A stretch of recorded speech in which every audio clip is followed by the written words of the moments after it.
Welcome to Taking Charge of My Cancer podcast, episode 11. I am Derly Munoz, your host. I am so excited to have a very special guest and a colleague, Julie Cruz. Julie is from Canada. She graduated from St. Thomas University in 2003 with a Bachelor of Arts degree and a double major in history and political science and a minor in Spanish. Her intention was to go to law school, but decided that was not a good fit for her. Someone told her that she will make a good massage therapist, and she really is. So in the summer of 2003, she enrolled at the International Academy of Massage Therapy in Ottawa, Ontario, and became a registered massage therapist in July 2005. She moved to Gainesville, Florida, and got married, became a permanent resident in 2007, and she was working in a probate clinic. And in September 2014, I started working at UF Health at Rehab Medical Plaza, where we were together. Since her primary focus has been oncology, but she's always interested in neurology and pediatric massage. She became a citizen in 2019 and also have a daughter who is beautiful, and she is in third grade. So Julia, thank you so much for being here today, and welcome to my podcast. Thank you, and thank you for having me. Absolutely, absolutely. So you want to tell me about your mission? I kind of already introduced you, and I have no idea you were planning to go to law school at one point. So tell us, how did you end up where you are now? Well, the intention with law school was something that I had always wanted to do when I was in high school, and when I went to college, that was my intention. And then I did a little bit of internships and decided that that wasn't a good fit for me. And when I graduated in 2003, I was recruited by the Canadian military to work for them. But because of 9/11 and everything that had happened, I didn't think that it would be a good idea. And so I needed something to do. And one of my roommates suggested maybe that I should do massage therapy, since I'm a people person and I like to help people. And so I enrolled, well, I did an interview first, and then I enrolled officially in July of 2003. And I did many months of education and graduated in 2005. And then moved here and got some experience working in chiropractic offices and at a spa, and then decided that I needed more in life and I wanted to be challenged and I wanted to help people. So I decided that UF Health was the right step in the right direction, and I'd always wanted to work there. I just didn't know how to get in. So when the opportunity came upon itself, I took it, even if it was just part-time, and it turned out to be a really good fit for me, for like, family-wise and stuff. The part-time has been good, and I love working at UF Health. It's great. Excellent, very good. So you were not planning to do this. Certainly, you already kind of mentioned that. Do you see yourself doing something different if you look back? Not now. I like the challenge of every time someone walks into my room, it's like a different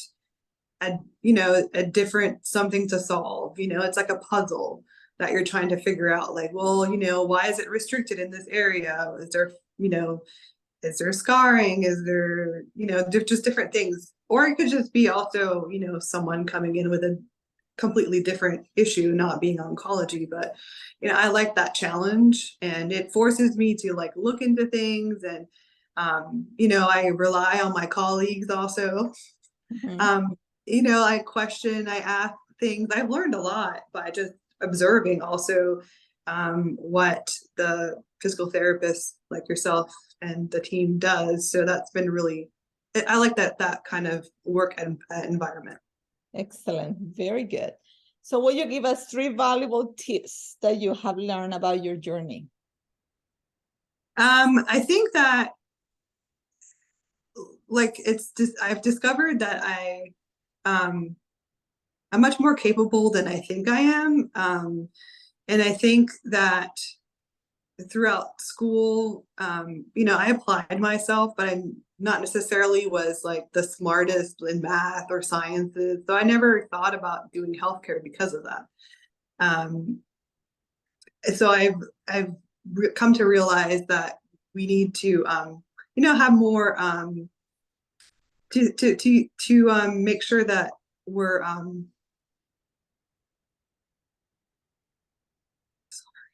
No, it's okay. It's okay. No worries. No worries. Yeah. to try Yes. to under to try to like you know, massage therapy is and in itself is a journey. It is challenging. It's different every time. And so I think you just have to go with the flow. Like when someone comes in, maybe they don't want an area worked on. You know that area needs to be worked on, but you're going to skip that area because they don't want that area right now. And eventually they come around. Massage therapy, and if I can speak just quickly about like my experience in Canada, it's a little bit different.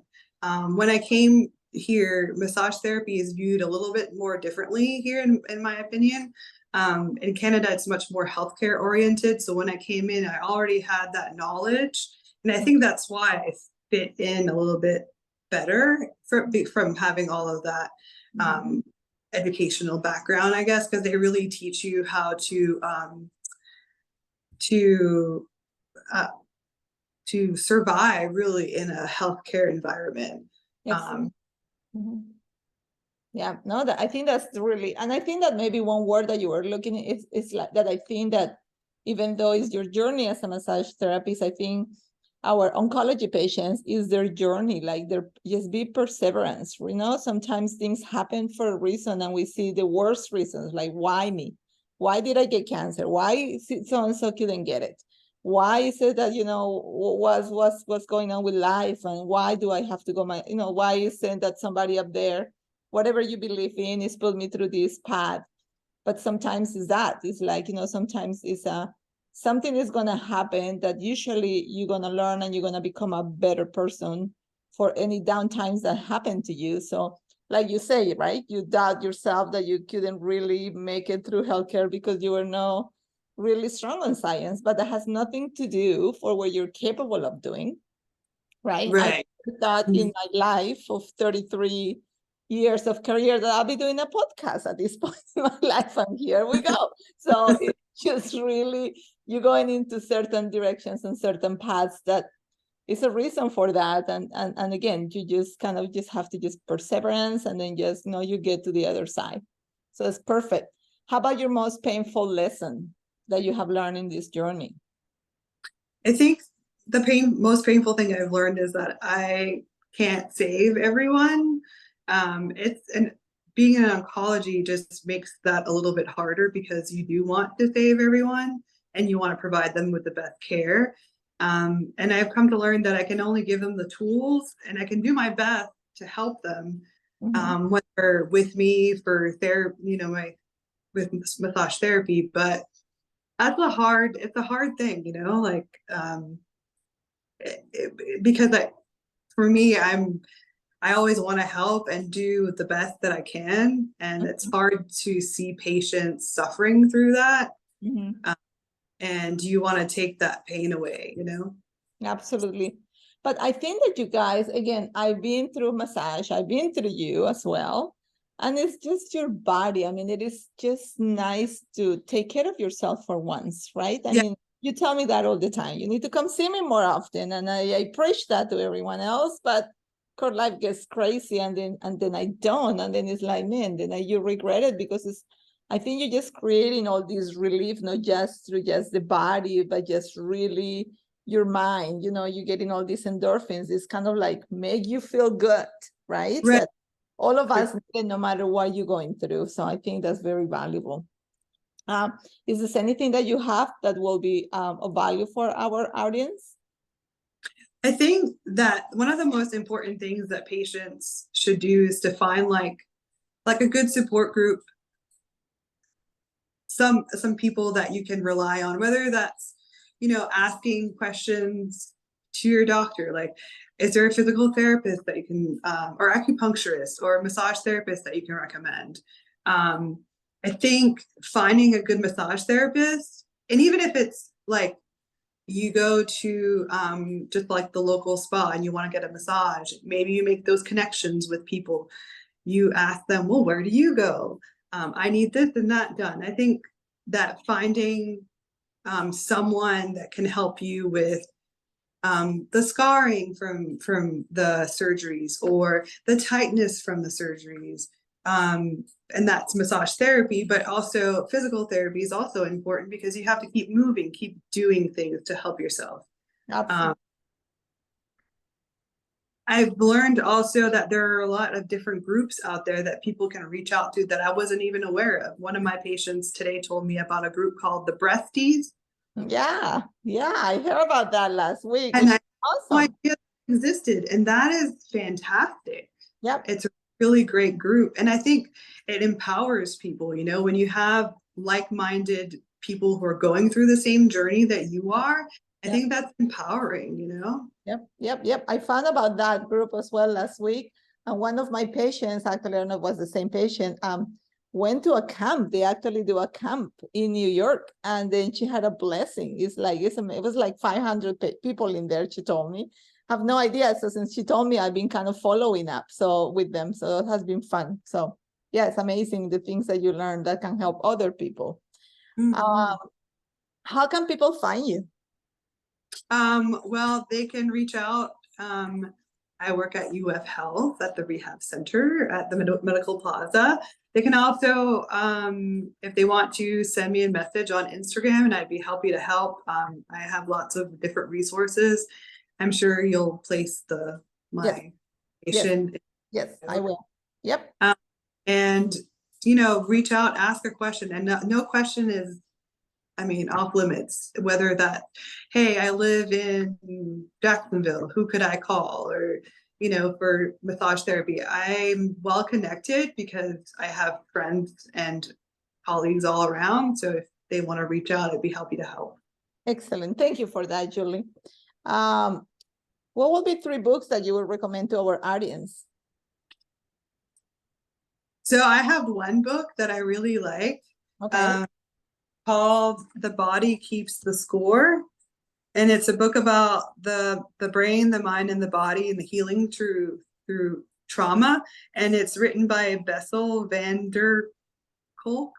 Okay. I really didn't say that right, but it might not be directly related to oncology, but if you think about what these patients go through, the trauma of it all, it's they're having surgeries, they're having to make life and death decisions sometimes. I think this is a really good book for them to read.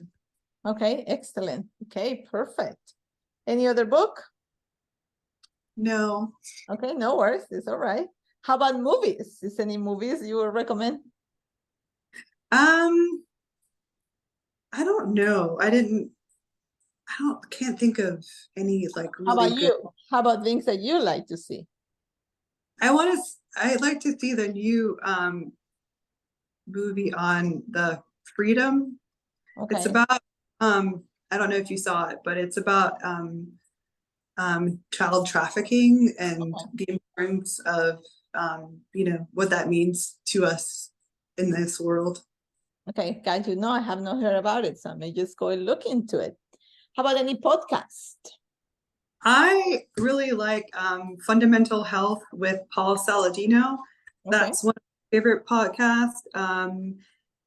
He is a medical doctor who provides information from everything from lifestyle to eating habits. I think that I'm like 90% carnivore, so I eat mostly meat. So he has helped me through that. I like listen to a lot of his podcasts because it helps me with inflammation in my body and stuff, since I have multiple sclerosis. So that's one of the things that I like from him, because it keeps me on track. Another podcast that I really like is called the Strong Man Podcast with Dr. Rimka. That's a really good one. She covers all sorts of different topics. Really relevant stuff that we're all facing at the moment. And then the Scott Myers show, which is also a podcast, and that's also, it's more of a carnivore podcast. Got you. Perfect. Awesome. And then I will try to put those in there for people, or, you know, you guys, your audience can reach out to me as well, and then I'll be happy to send that information. What else we have here? How about if there's any questions that I didn't ask you that you would like to share? You have anything else that you feel is important and a good really close down for our audience? Yeah, I mean, I would have liked you to ask, where do I see like oncology massage in like next 5 to 10 years, and where like I fit in that. Okay. Tell me. I think that especially in the area that we work in, it's made great advances in the last couple of years, but I think there's more that we could do in terms of, for me anyways, from massage therapy. I feel like a lot of the doctors still don't really know that we do that, whether that's with UF Health or different institutions. They're not aware that some massage therapists are qualified, have the education to be able to work with those types of patients. You know, because there's a lot of things that you have to keep in mind. Like, as the massage therapist, if my patient is, you know, on chemo drugs, well, I have to know how that affects the tissue, right? Or if they've just had surgery and stuff, like I have to know what I can and cannot do. And usually I like to get either clearance from a doctor to make sure that it's okay to work on them, or make sure that it's the appropriate amount of time to work, you know, since their surgery, to work on them. I think there's so much more we could do. I mean, I think that massage therapy needs to be elevated to a level where we're able to be included and welcomed in healthcare. And I think we change that by providing more hours so that people can be more certified, because I don't think we have that much hours. In Canada, like the minimum is 2,300 hours for schooling. And I want to say, don't quote me on this, but I think Florida is either 600 hours. So there's a lot of work to be done in that area. Okay. Yeah, well said. I think that, as we know, oncology rehabilitation is really growing.